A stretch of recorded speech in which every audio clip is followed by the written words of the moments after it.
The World Health Organization is spreading more fear about another outbreak. Oh yes, run and hide. There's a new virus, a coronavirus, on the loose, according to the WHO. It's called MERS, M-E-R-S. They're calling it a Middle Eastern virus. You ever notice how the WHO always blames some region of the world that they would like to turn into an enemy? You know, it's like a Hong Kong virus. It's a Mexican virus. Now it's a Middle Eastern virus. Why not just call it the Al-Qaeda flu? You know, just get right to the chase. But you notice they never say any viruses ever originate in America. It's not like the USA coronavirus pandemic.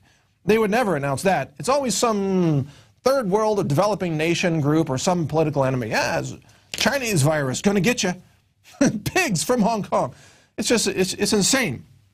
Sorry, I mean, I'm not trying to turn this into a comedy show, but sometimes the official news is so hilarious that you just got to comment with a little bit of satire. But apparently 3 people have died from a deadly new SARS-like virus, according to the Daily Mail. 3 more people, bringing the total death toll to 27.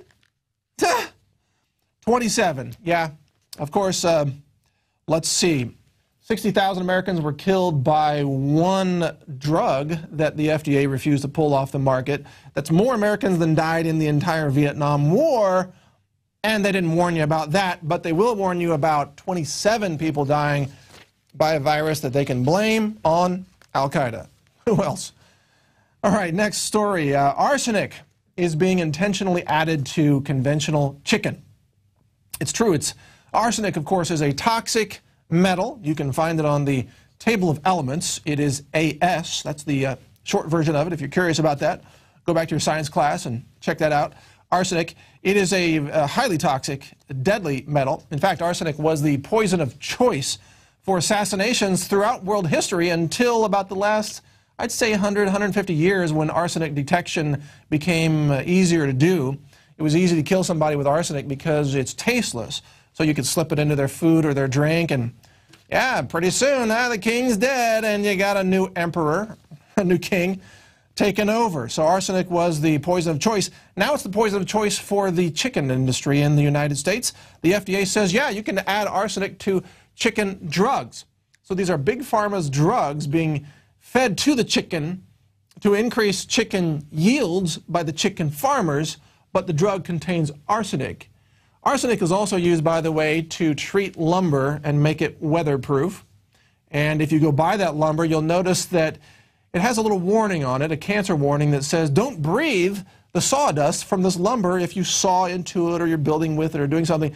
Don't even touch it. It's so toxic, but it's safe to put in the chicken, says the FDA. Doesn't that just make you feel good about eating some chicken nuggets from time to time? Yes, indeed. All right, so the FDA always doing the devil's business of destroying health. I love it. What a wonderful group. We should give those people humanitarian awards. They're great. Next story, Hungary, the nation of Hungary, torches 500 hectares of GM corn to eradicate GMOs from the food supply. Yes, Hungary does not tolerate GMOs to be grown in its borders. And so when it found that genetically modified corn was accidentally growing, and what happened, by the way, is that the farmers bought seeds and they weren't told that they were Monsanto seeds. So they planted the seeds, the GMOs were growing, the government figured it out, and they torched 500 hectares. That's a lot of land of GMOs being burned to the ground. You might say, well, why did they need to burn the plants? The answer is that's the only way to destroy the toxic DNA that's in the plant. You see, remember, GMOs are self-replicating pollution, so you got to bring fire. You got to really burn them down to make sure you get the GMO, that you destroy the genes. Otherwise, it could blow downwind and contaminate some other crop some ways away, which is probably what happens all over the place, all over the world with these GMOs. So they burned it down. Now, isn't it interesting that GMOs are banned in 27 countries? GMO labeling is mandated in over 50 countries. You've got countries like Ecuador that have it in their constitution that you can't have GMOs anywhere planted in the country. You've got Hungary that's burning down GMOs. And then you've got America that says, hey, all your children should eat more GMOs. Isn't it lovely? And you've got the Obama administration, which in 2007 promised that we should all have the right to know what we're eating and that GMOs should be labeled. That was an Obama campaign promise in 2007 that he has never made good on. And don't hold your breath, because it's probably not going to happen. All right, now here for just a little bit of satire on this show. We always like to add that in.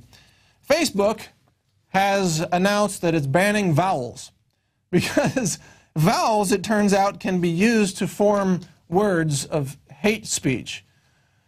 So what better way to control the people than to take the vowels away? So now everybody who posts on Facebook is required to post using only consonants and punctuation. And Coca-Cola, Pfizer, Nissan have all said they strongly support this new policy by Facebook, and they posted their own supportive comment, which reads, speech. That's no vowels allowed. A, E, I, O, and U are the new weapons of truth. So all of you out there, if you have any vowels in your pockets, be careful. The TSA soon is going to be reaching down your pants looking for vowels. not just your genitalia, but your vowels. That's the real danger. That's where you go wrong. It's your speech. No vowels for you, funny boy. Empty your pockets and drop your vowels before you get on the airplane. All right, anyway, that's the news segment. Next, coming up, we have an interview with Andrea Lalama. She's the mom of the autistic children who was censored by Facebook, which is sort of why we did that Facebook satire bit there. And keep an eye out all next week as InfoWars covers the Bilderberg meeting in Europe. The web address to go to watch that is Infowars.com/B, as in Bilderbergers. So Infowars.com/B. Alex is there himself, or at least is planning to be there, unless they don't allow him to enter the country. And much of the InfoWars team, including, of course, Paul Joseph Watson, will be there in person covering this. So it's going to be an exciting week to see what happens. And the rest of the InfoWars crew will be covering the daily radio show, with Alex popping in with special reports from time to time. It's going to be an exciting week. So check it out at Infowars.com/B. Many anthropologists and archaeologists believe that before man even discovered the power to harness and use fire, we were involved in agrarian activities. That is, taking the seeds of plants and then replanting them to produce more.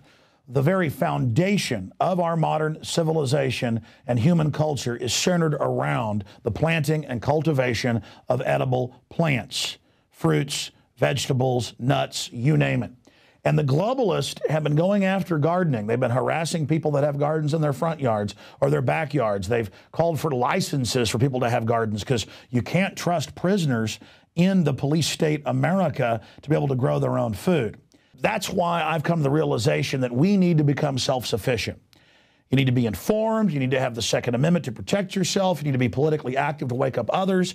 You need to filter your water. But you also need to plant a garden. Even if you live in an apartment, you can do this.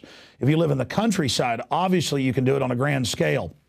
There are so many green belts and areas that humans don't even visit, nearby cities and in suburbs, where people are now more and more planting their own little private gardens and meadows and off the side of the road.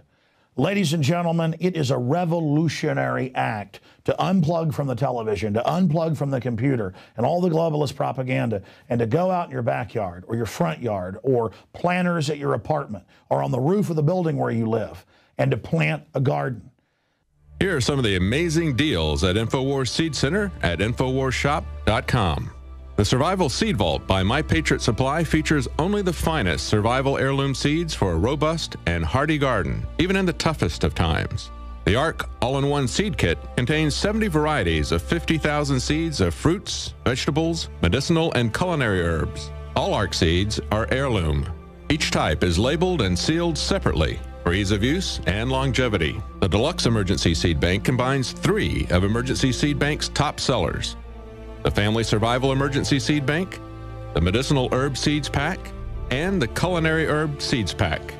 We also have starter varieties of the deluxe seed packages for fruit, salad, salsa, peppers, and medicinal herbs and more.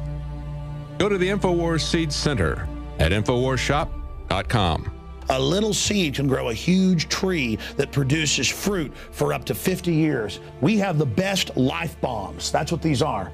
We have the best weapons against death out there at the lowest prices, waiting for you to lovingly plant them and lovingly grow them and lovingly eat them and share them with others. We will strike back against the New World Order, and this is only one more initiative in our fight against them. So please join us at InfoWarsShop.com, or you can link through at InfoWars.com at the InfoWars Seed Center.